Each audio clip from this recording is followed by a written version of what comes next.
And tonight with new developments in a story we've been following along for you for several weeks now. A Utah man taken into ICE custody is back home after his release yesterday. It's something we brought for you here right on ABC4 News at 10 o'clock. Well, tonight we're hearing from John Shin for the very first time in his own words. Our Mackenzie Diaz has been following this story since his arrest. She spoke with Shin. Mackenzie, how is he feeling tonight? Well, Brian, Sarah, he's feeling relieved and emotional. He just got home just this morning. We talked to him a little bit about what he was experiencing inside of the ICE facility in Colorado.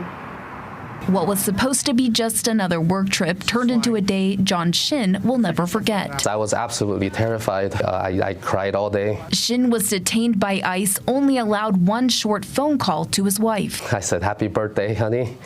I have some bad news. I'm being detained right now." Absolutely the most terrifying moment of my life. Shin went to a military base for work in Colorado Springs when his background check triggered. Authorities found an impaired driving conviction, which he completed probation for.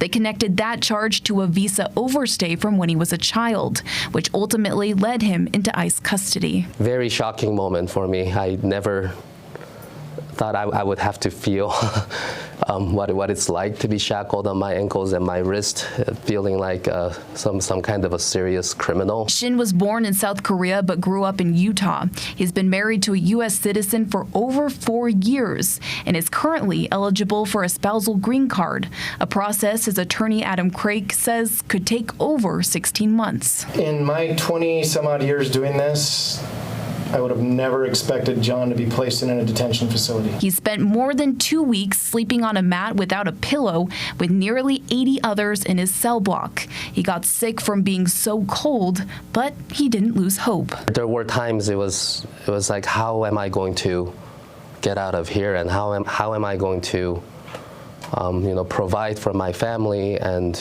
go back to the normal life that I was living before. Support from his wife and music community are what kept him going. I've never felt so grateful in my life to be out of that detention center and be home with my family again.